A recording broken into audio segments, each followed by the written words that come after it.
News 18 prime का वक्त हुआ है। नमस्कार, आपके साथ मैं रविंद्र सिंह। जम्मू में जिला रियासी के चसाना से कुछ ही दूरी पर स्थित सुहाब गली टोली में सुरक्षा बलों और आतंकवादियों के बीच मुठभेड़ चल रही है।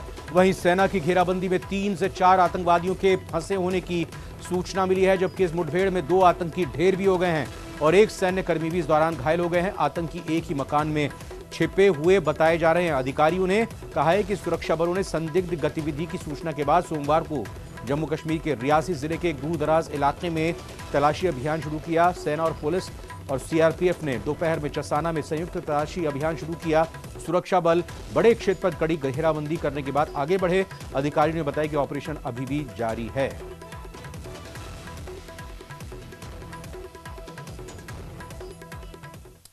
और अब बात सनातन पर डीएम के नेता उदयनिधि स्टालिन के बयान पर मचे घमासान की। उदयनिधि के बयान पर बीजेपी के नेता विपक्षी गठबंधन इंडिया पर हमलावर हैं, तो वहीं बीजेपी की विरोधी पार्टियां खुलकर तमिलनाडु के सीएम स्टालिन के बेटे के बयान का विरोध नहीं कर रहे। अब सवाल यही है कि क्या सच में इंडिया गठबंधन सनातन विरोधी है?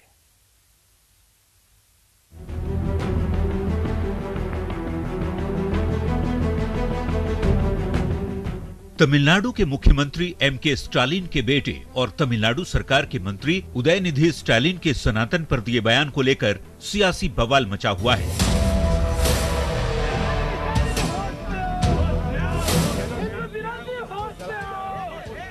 विरोध प्रदर्शन की ये तस्वीरें पटना में बीजेपी नेताओं की है। उदयनिधि स्टालिन से माफी मांगने की बात की जा रही है, पर उदयनिधि अपने बयान पर कायम हैं। कह रहे हैं सनातन पर दिए अपने बयान पर उन्हें कोई अफसोस नहीं।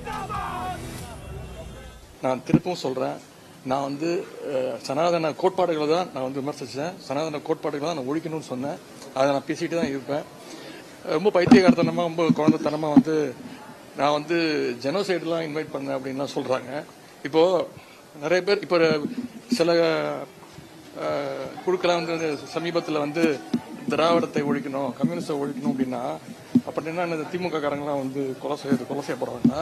उदयनिधि स्टालिन के बयान के खिलाफ बीजेपी ने मोर्चा खोल दिया है। केंद्रीय मंत्री अनुराग ठाकुर, बीजेपी नेता रविशंकर प्रसाद और बिहार बीजेपी अध्यक्ष सम्राट चौधरी ने एक सुर में INDIA गठबंधन के खिलाफ जोरदार हमला बोला है।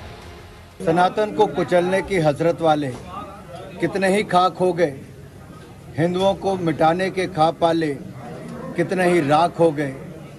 सुनो घमंडिया गठबंधन के घमंडियों, तुम और तुम्हारे मित्र रहे ना रहे, सनातन था, सनातन है और सनातन रहेगा। घमंडिया गठबंधन में जितने लोग हैं इस देश से सनातन धर्म को खत्म करने का प्रयास कर रहे हैं और तुष्टीकरण कर रहे हैं। उदयनिधि स्टालिन के खिलाफ ना राजद बोलती है, ना जनता दल यूनाइटेड बोलती है, ना कांग्रेस बोलती है। नीतीश कुमार क्यों शांत है? बहुत दावा कर रहे थे कि मैंने सबको एक कर दिया मुंबई में। और उनके उप मुख्यमंत्री तेजस्वी जी क्यों खामोश है? पिताजी को लेके गए थे सिद्धि विनायक का दर्शन करवाने मुंबई में, तो सब दिखावा था क्या? जिस उदयनिधि स्टालिन के बयान पर बवाल मचा है, वो बयान क्या है तो जान लीजिए। उदयनिधि ने कहा था सनातन नाम संस्कृत का है, सनातन धर्म सामाजिक न्याय और समानता के खिलाफ है। सनातन का सिर्फ विरोध नहीं किया जाना चाहिए, बल्कि इसे समाप्त ही कर देना चाहिए। कुछ चीजों का विरोध नहीं किया जा सकता, उन्हें खत्म ही कर देना चाहिए। हम डेंगू, मच्छर, मलेरिया या कोरोना का विरोध नहीं कर सकते, हमें इसे मिटाना है। इसी तरह हमें सनातन को भी मिटा देना है। अब डीएमके नेता उदयनिधि स्टालिन के बयान पर कांग्रेस महासचिव ने सफाई दी है। हालांकि उन्होंने भी बयान का विरोध नहीं किया। एक्चुअली हमारा व्यू वेरी क्लियर है, सर्वधर्म समभावना, सर्वधर्म समभावना is the Congress ideology. But you have to understand every political party have their own freedom to tell their views. सनातन पर दिए बयान और फिर इस पर जारी सियासी बयानों से निपटना INDIA गठबंधन के नेताओं के लिए भी चुनौती है। मामला सनातन धर्म से जुड़ा है, इसलिए विरोधी गठबंधन के कोई भी नेता कुछ कहने से परहेज कर रहे हैं। लेकिन एक बयान ने देश की सियासत में उबाल जरूर ले आया है। Bureau report, news 18। सुर्खियों में रहने वाले बागेश्वर धाम के महाराज पंडित धीरेन्द्र शास्त्री को हत्या की धमकी मिली है। यूपी के बरेली के एक युवक ने इंस्टाग्राम पर धमकी दी।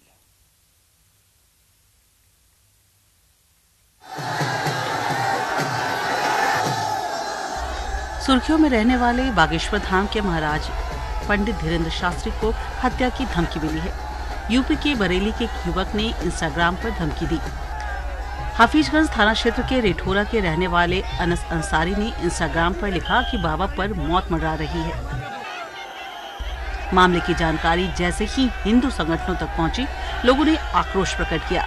हिंदू संगठन ने विवादित पोस्ट की स्क्रीनशॉट को ट्वीट करके बरेली पुलिस, आईजी, एडीजी और डीजीपी को टैग करते हुए आरोपी के खिलाफ कार्रवाई की मांग की। वहीं इंटेलिजेंस भी मामले की छानबीन में जुट गई है। ये पता लगाया जा रहा है कि अनस अंसारी किसी आतंकी संगठन से तो जुड़ा हुआ नहीं है। मामले में एसपी देहात राजकुमार अग्रवाल ने बताया कि अनस अंसारी नाम के व्यक्ति ने सनातन धर्म और पंडित धीरेन्द्र शास्त्री के खिलाफ आपत्तिजनक पोस्ट की और उन्हें जान से मारने की धमकी दी। पुलिस की तरफ से हाफिजगंज थाने में मुकदमा दर्ज कर आरोपी को गिरफ्तार कर लिया गया है। सनातन धर्म को लेकर उदयनिधि स्टालिन के बयान पर धीरेन्द्र शास्त्री ने निशाना साधा है। धीरेन्द्र शास्त्री ने कहा कि ये रावण के खानदान के हैं। उनके इस बयान ने भारत में रहने वाले सनातनियों के दिल पर चोट पहुंचाई है।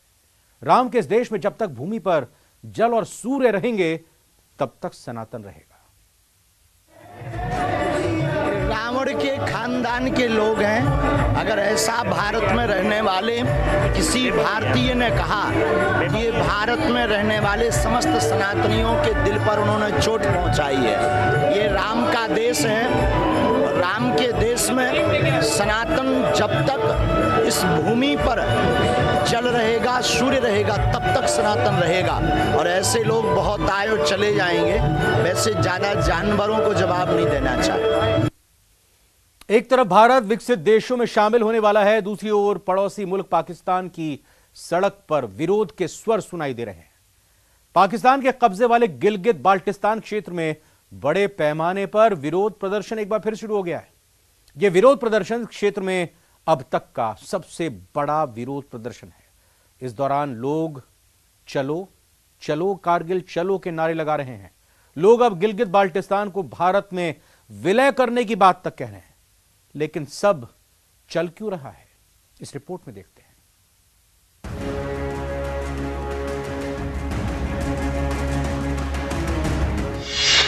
पाकिस्तान बना आतंकिस्तान, गिलगित बल्तिस्तान मार रहा उबार। क्या टूट जाएगा पाकिस्तान? पीओके के शिया मुसलमान की पुकार, हमें भारत के साथ जाने दो। शिया मुसलमान क्या पाकिस्तान में सुरक्षित नहीं?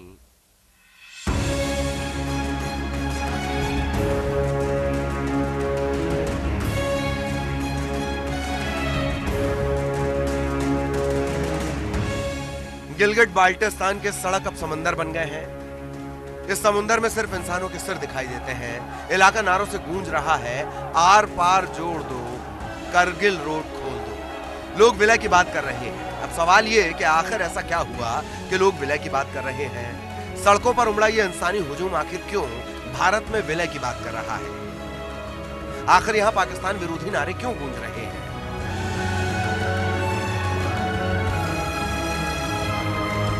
पाकिस्तान में ही पाकिस्तानी लोगों के द्वारा अपने ही मुल्क के खिलाफ विरोध प्रदर्शन, गुस्सा और यह हुजूम बता रहा है कि पाकिस्तान में आफत आई हुई है। वहां के शिया मुसलमान खुद को सुरक्षित महसूस नहीं कर रहे।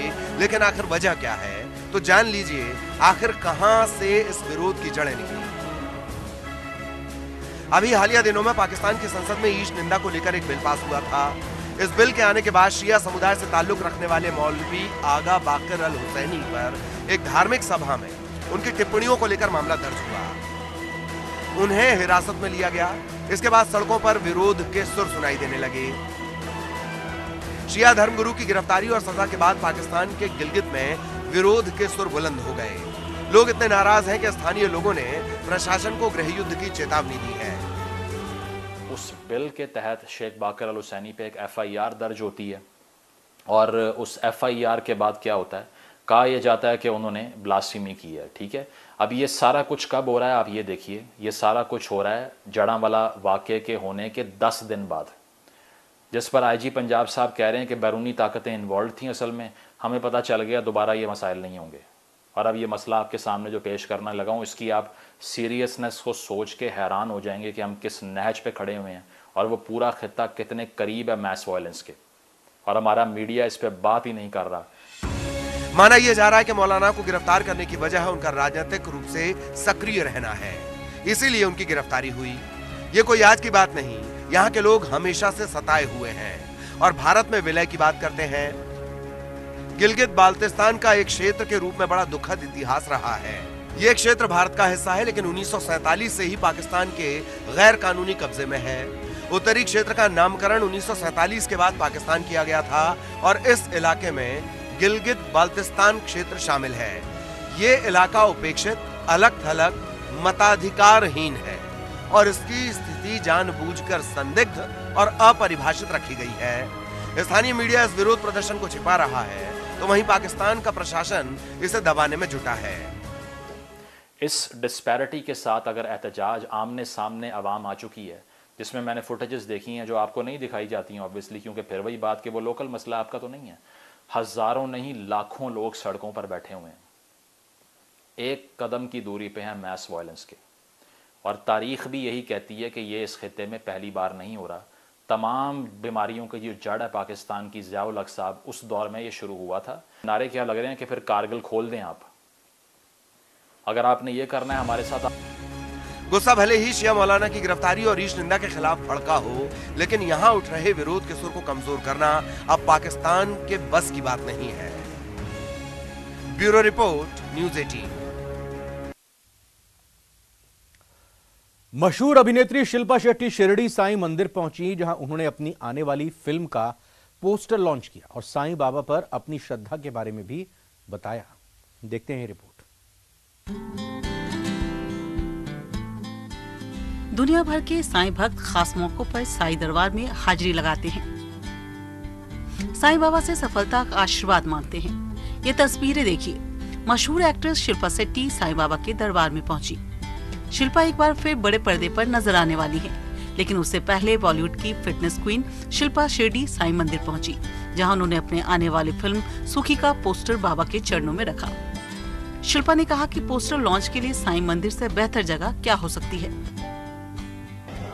मैं बहुत बड़ी साईं भक्त हूँ और सुखी रहने के लिए बस मैं उनका आशीर्वाद लेने आ जाती हूँ। अभी सुखी मेरी फिल्म रिलीज हो रही है 22 सितंबर को, तो कल से हम जोरों शोरों से आवाज़ करना चालू करेंगे। तो मैंने सोचा कि सबसे पहले मैं यहाँ पे आके माथा टेकूँ और आशीर्वाद दूँ और हमारे पोस्टर का लॉन्च करूँ तो इससे बेहतर जगह क्या हो सकती है मेरे लिए। शिल्पा शेट्टी ने साईं मंदिर जाकर अपने फिल्म का पोस्टर लॉन्च किया। इस दौरान शिल्पा ने अपने फिल्म के बारे में भी बताया। बहुत ही प्यारी फिल्म है और सिर्फ एक ऐसी कहानी है कि क्या है, आई फील हम औरत जो होते हैं ना, हम ज़्यादातर सिर्फ दूसरों के लिए करते हैं, अपने लिए बहुत कम करते हैं। और सुखी रहने के लिए और दूसरों को सुखी रखने के लिए थोड़ा सा अपने लिए करना चाहिए जिंदगी में। शिरडी साईं बाबा के दरबार में आस्था का सैलाब उमड़ता है। बड़े बड़े स्टार साईं बाबा के चरणों में माथा टेकते हैं। शिल्पा शेट्टी ने अपने फिल्म के रिलीज से पहले साईं बाबा के दरबार में हाजिरी लगाई और उनसे आशीर्वाद मांगा। Bureau report, news 18।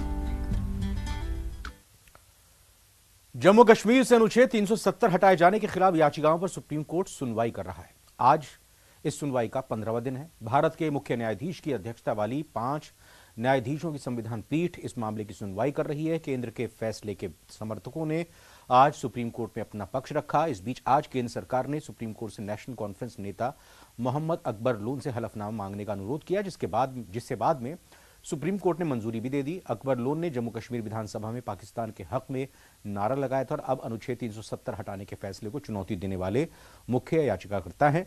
आज लंच के बाद याचिकाकर्ता की तरफ से कपिल सिब्बल ने जम्मू कश्मीर से अनुच्छेद 370 हटाने को लेकर केंद्र सरकार के जवाब का जवाब देना शुरू किया। चीफ जस्टिस ने कपिल सिब्बल से उनके मुवक्किल अकबर लोन के बारे में पूछा। सिब्बल ने कहा कि हमें हलफनामा दाखिल करने में कोई दिक्कत नहीं है, वो लोकसभा के सदस्य हैं, यह अनावश्यक मीडिया कवरेज के लिए किया गया है। बाद में सांसद मोहम्मद अकबर लोन के भाषणों पर सुप्रीम कोर्ट ने अकबर लोन से हलफनामा मांगा। सुप्रीम कोर्ट ने लोन को हलफनामा दाखिल कर यह कहने को कहा कि वो भारत के संविधान और संप्रभुता को स्वीकार करते हैं और जम्मू कश्मीर भारत का अभिन्न अंग है। मंगलवार तक शपथ पत्र मांगा गया है।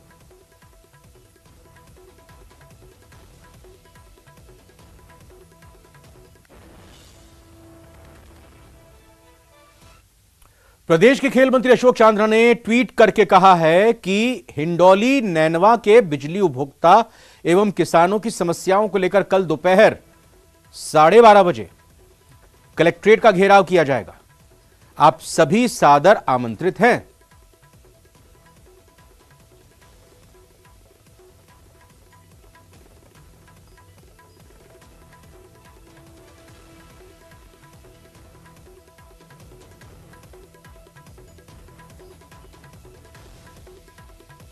तो प्रदेश सरकार के मंत्री अशोक चांदना का ट्वीट आपके सामने है। उन्होंने आह्वान किया है कि कलेक्ट्रेट का घेराव कल किया जाएगा, आप सभी आमंत्रित हैं।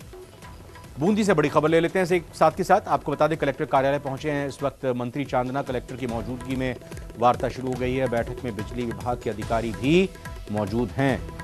चैन सिंह से अपडेट ले लेते हैं। चैन सिंह, बातचीत हो रही है?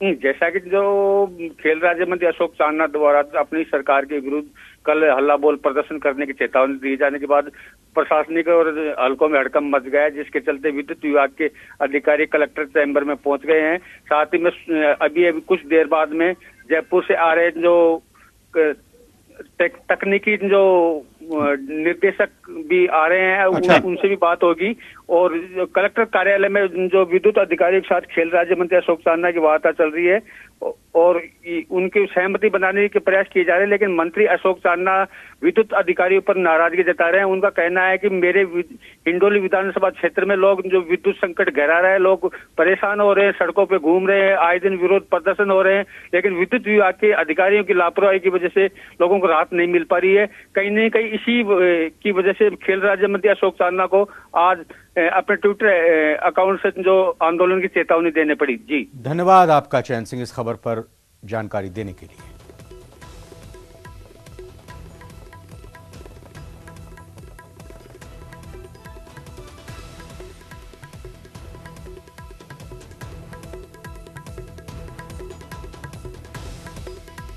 तो देखिए हमारे संवाददाता ने आपको यहां अपडेट दी, बताया कि किस तरह से अभी बैठक का दौर चल रहा है। दरअसल मंत्री अशोक चांदना नाराज होते हुए ये कह रहे हैं कि हमारे क्षेत्र की जनता को बिजली आपूर्ति लगातार बाधित हो रही है, जो उनकी ज़रूरत है उसको पूरा नहीं किया जा रहा है इलेक्ट्रिसिटी का, और लगातार ये पहले भी बात कही गई है लेकिन उसका कोई उपाय नहीं ढूंढा है और बिजली विभाग के कर्मचारी लगातार अनदेखी कर रहे हैं और इसी को लेकर कलेक्टर की मौजूदगी में वार्ता शुरू हो गई है मंत्री अशोक चांदना की।